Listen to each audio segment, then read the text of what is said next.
Hello, আমরা এখন সকালবেলা রেডি হয়ে বেরিয়ে আছি। আমরা এখন যাচ্ছি তালদি। দিদির এক ইসকনের, তোমার কি হয়, দিদিদের সাথে ক্লাস করে, গীতার ক্লাস করে একজন মাতাজি, তার আজকে স্বাদ আছে। তো সেই স্বাদের অনুষ্ঠানে আমরা আজকে যাচ্ছি। ওখানে কি যতটা সম্ভব তোমাদের দেখানো সম্ভব আমি চেষ্টা করবো আমাদের দেখানোর। আর দেখো দিদিও, দিদি হাই করে দাও।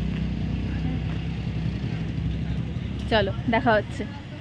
আজ রাস্তায় বেরিয়ে যা যা ঘটলো সমস্ত এপিক। দিদিদের সাথে গীতার ক্লাস করে অঞ্জনা মাতাজির স্বাদ ছিল গত বৃহস্পতিবার। তার বাড়ি সেই তালদি, মানে ক্যানিংয়ের আগে স্টেশন। বাড়ি থেকে বেরোবো করে বেরোতে হয়ে গেছিলো অলমোস্ট 11:30। শিয়ালদা ক্যানিংয়ের ট্রেন টাইমিং যা, তাতে ট্রেন ধরতে গেলে বিভৎস লেট হয়ে যেত। বেহালা থেকে তালদি এতটা ডিস্টেন্স আমরা কিভাবে জার্নি করব, তাও আবার কম টাইমে, এটা নিয়ে আমরা ছিলাম কনফিউজড। রাস্তায় বেরিয়ে তাই আমরা ভাবনা শুরু করেছিলাম যে আমরা কোন রুটে যেতে পারি যাতে একটু তাড়াতাড়ি পৌঁছতে পারি। হঠাৎই মাথায় বুদ্ধি এলো, কবি সুভাষ মেট্রো স্টেশনে নামলে পরে নিউ গড়িয়া থেকে আমরা ক্যানিংয়ের ট্রেনটা পেয়ে যাবো, যেটা 12টা 10-এ শিয়ালদা থেকে ছাড়ে। কিন্তু বুদ্ধিটা এতটাই লেটে এসেছিল যে আমরা স্টেশনে পৌঁছানোর 4 মিনিট আগে জাস্ট ট্রেনটা বেরিয়ে গেল। তারপর আর কি 1 ঘন্টার কাছাকাছি প্রায় স্টেশনে বসে আলটিমেটলি 1:30টার কাছাকাছি গুমা ক্যানিং লোকালটা আমরা পেলাম। এইখানটাই তো আমাদের অনেকটা লেট হয়ে গেছিলো, আরও অনেক কিছু বাকি ছিল ট্রেন থেকে নামার পর।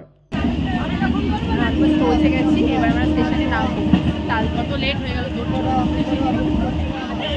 অনেকটা লেট হয়ে গেল, 2টো বেজে গেছে।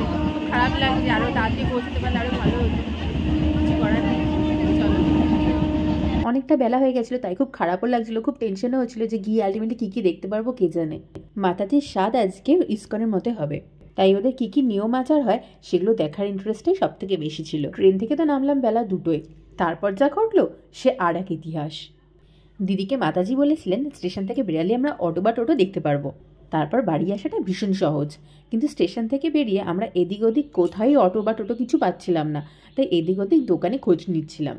যাকেই জিজ্ঞেস করি সেই কেউ ঠিকমতো করে রাস্তা বলতে পারছে না, চিনতে পারছে না। একটা যাওয়ার রাস্তা আমরা পেলাম, সেই রাস্তা দিয়ে আমরা হাঁটছি তো হাঁটছি, সামনে কোনো শেষ দেখতে পাচ্ছিলাম না। এইখানেই আমি কাঁদতে বসতাম, না ফিরত যেতে পারতাম না কিছু করতে পারতাম। থ্যাংক ইউ বলো, থ্যাংক ইউ বলো। রেললাইনের পাশে সরু রাস্তা ধরে জাস্ট হেঁটে যাচ্ছি তো যাচ্ছি। আশেপাশের ভিউজগুলো একটু ভালো ছিল, সামনে একটা মন্দির ছিল, খুব সুন্দর সুন্দর জায়গা ছিল। চলতে চলতে একজন সজ্জন মানুষের সাথে আমার দেখা হয়েছিল, যিনি বলেছিলেন আমাদের গন্তব্যস্থলে পৌঁছে দেবেন। তো তার কথা মতোই তার পেছন পেছন ধরে আমরা হাঁটছিলাম। কিন্তু অনেকটা রাস্তা তার পেছন ধরে এভাবে হাঁটার পর আমরা বেশ কিছুক্ষণ পর জানতে পারলাম যে আমরা পুরোটাই ভুল রাস্তায় এসেছি, অনেকটা আমরা ভুল রাস্তায় ঢুকে গেছি।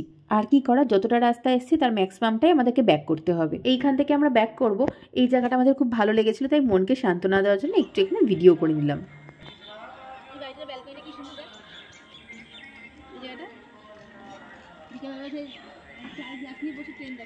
হ্যাঁ, সুন্দর দেখতে। এইবারে একেবারে আমাদের নাম ধাম মুলি গলি যেভাবে আমাদের বুঝিয়ে দিয়েছিল, আশা করি এবারে আমাদের যেতে কোনো অসুবিধা হবে না, ঠিকঠাক পৌঁছে যাব।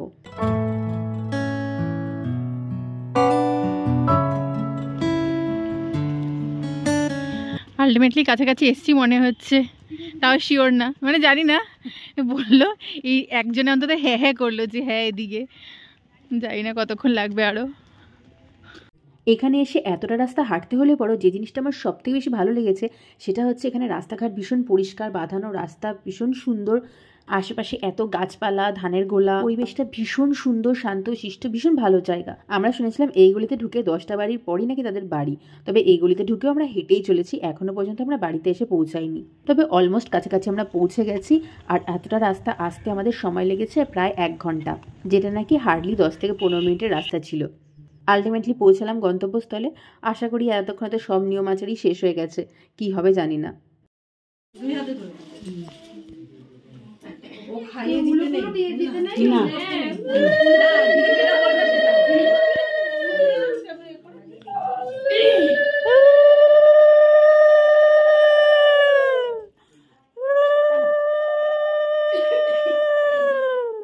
আর বাচ্চারা কি সঙ্গে বসতে আছে না বসতে নেই? বসতে পারে, খেতে পারবে ওর সঙ্গে। হ্যাঁ, ও আর এমনি ওকে কাউকে ওকে খাওয়াবে না আজকে? আর কেউ খাওয়াতে হবে, ও নিজে খাবে। ও আর ওই খালে বাচ্চারা কি খাবে? সেটা খেতে পারে, ও মুখে দিয়ে লাগে। হ্যাঁ হ্যাঁ ও আগে দেবে, তারপরে আচ্ছা তাহলে ঠিক আছে। তা বসুক বাচ্চা দুটো বসুক। হ্যাঁ কোনো অসুবিধা নেই। না তুই এপাশে আয়, দিদির এপাশে চলে আয়। দাদা কোথায় তোর দাদা? ছেলেকে ডাকছি। তুই বস, এখানে বস, দিদির পাশে বস। স্মরণ করে নিয়ে তুমি 7 রকম জিনিস একটু সবকিছু আগে খেয়ে নাও। হ্যাঁ সবকিছু সব এক জায়গায় করে নিজে নাও আগে। আমরা যখন ঢুকেছি তখন মাতাজি রেডি হচ্ছিলেন, তখনই তাকে স্বাদ দেওয়া হবে। তো খুবই ভালো টাইমেই আমরা ঢুকেছি। তবে একটা জিনিস যেটা আমরা ভীষণভাবে মিস করে গেলাম, সেটা হচ্ছে আজকে এখানে যজ্ঞ হয়েছিল। ভবামৃত প্রভু এবং অন্যান্য প্রভুরা আজকে এসেছিলেন মাতাজি এবং মাতাজির মঙ্গল কামনায়। আজকে ওনারা যজ্ঞ করেন, গোবিন্দের নামে পুজো দেন। সেই যজ্ঞ বা পুজোরও বিভিন্ন রকম আচার নিয়মকানুন ছিল যেগুলো তারা পালন করেন। সেগুলোই মেনলি দেখার ইচ্ছা ছিল, কিন্তু সেগুলো দেখা হয়ে উঠলো না। ভীষণই খারাপ লাগছিল। তবে একটা স্পেশাল ব্যাপার কি জানো তো, মাতাজির এই স্বাদ, পুজো, যজ্ঞ, সকলের খাবার দাবার সমস্ত কিছুর আয়োজনে কিন্তু তাদের গীতা ক্লাসের সমস্ত মেম্বাররাই করেছেন। অনেকেই তারা বেশ কিছুদিন আগে থেকে এখানে এসে সমস্ত কিছু আয়োজন করেন। এই যে আন্তরিকতা, এই যে ভালোবাসা, এটা পাওয়াও কিন্তু ভীষণ পরিমাণে সৌভাগ্যের। স্বাদের নিয়ম পালনের পর আমরা গেলাম ছাদে, যেখানে খাওয়ার অ্যারেঞ্জমেন্ট করা হয়েছিল। এই সবাই কিভাবে খাচ্ছে দেখো। অত্যন্ত সুন্দর প্রসাদ হয়েছে। পাঠাবেন এই আমার এগুলো পাঠাবে, বিচ্ছন্দপুরে যাচ্ছেন যখন বাসের মধ্যে জিনিসটা পাঠাবে আমাকে। এই যে বাড়ির মালিক নিমন্ত্রণ করে আগেই প্রসাদ পেয়ে নিল, আর আমরা দাঁড়িয়ে আছি। এটা বড় অন্যায়। এইটা আজকে এইটা সোশ্যাল মিডিয়ায় দেওয়া হবে। রান্না বান্না পরিবেশন সবকিছু দেখছেন, সবটাই কিন্তু প্রভুরা এবং মাতাজিরা মিলে করেছেন। প্রত্যেকে নিজের মনে করে আন্তরিকতার সাথে করেছেন, আর তার স্বাদও ফুটে উঠেছিল খাওয়াতে। এতটাই ভালো যে আমি শাকও দুবার চেয়ে খেয়েছি।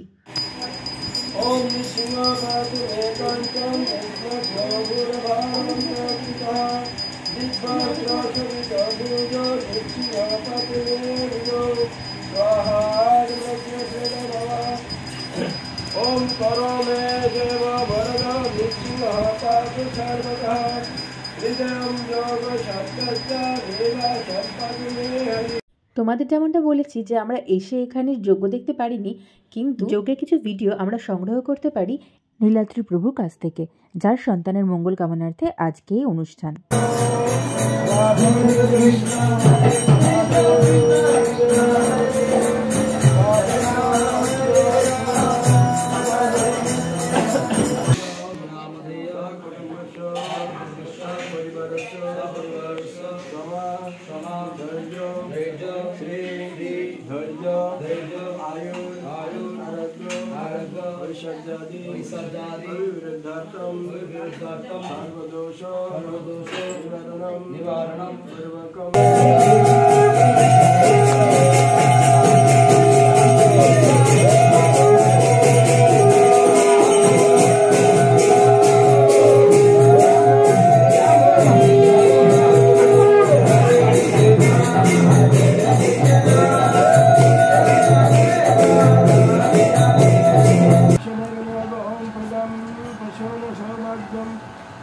কৃষ্ণ ভক্তি তম অবয় দীর্ঘায়ুষ্টম।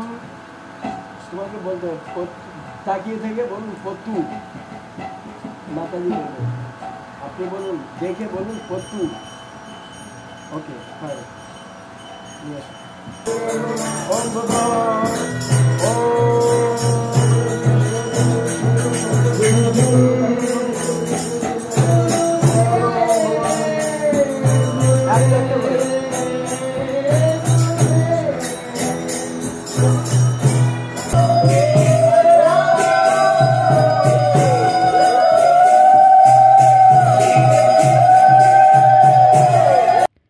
ওই যে দূরে ফুলগুলো দেখতে পাচ্ছেন, এই ফুলগুলোর নাম হচ্ছে কুন্দ ফুল।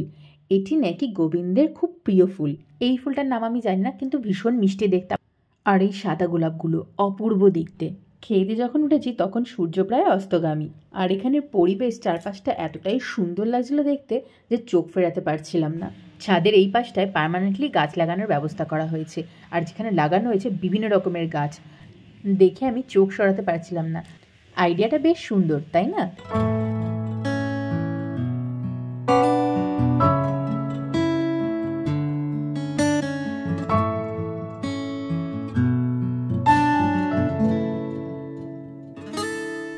সব কিছুর পরে আমরা এবার চলে এসেছি ঘরের ভেতর, কারণ একটু পরেই আমাদেরকে এবার বেরিয়ে যেতে হবে।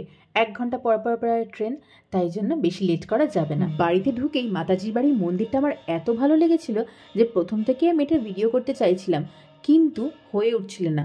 তার পেছনেও আরেকটা ইতিহাস, আমরা যখন বাড়িতে ঢুকেছি তখন দেখি কারেন্ট নেই।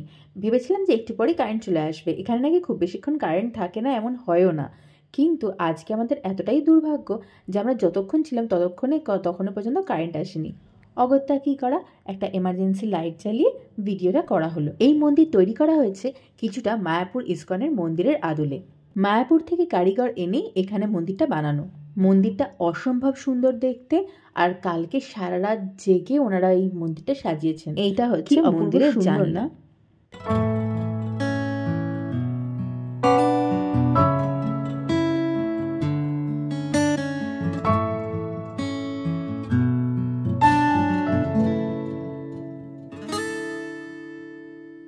ট্রেনের টাইম হয়ে গেছে, তাই আমরা বেরিয়ে পড়লাম, কারণ স্টেশনে গিয়ে আমাদের টিকিটও কাটতে হবে। আসার সময় রিটার্ন টিকিট কাটতে একদম ভুলে গেছি। আমরা এবার বাড়ি চললাম, তবে তোমরা কিন্তু যেও না। ভিডিওটা দেখার পর তোমাদের কেমন লাগলো কমেন্টে অবশ্যই জানিও। ভালো লাগলে একটা লাইক করো, আর আমার চ্যানেল নতুন হয়ে থাকলে চ্যানেলটাকে সাবস্ক্রাইব করে দিও আরও অনেক অনেক ভিডিও পেতে। আর যারা ফেসবুক পেজ থেকে দেখছো তারা আমার চ্যানেলটাকে ফলো করে দিও। সবাই খুব খুব খুব ভালো থেকো, গোবিন্দ সকলের মঙ্গল করুন। দেখা আছে তোমাদের সাথে পরের ব্লগে। আজকের মতো টাটা।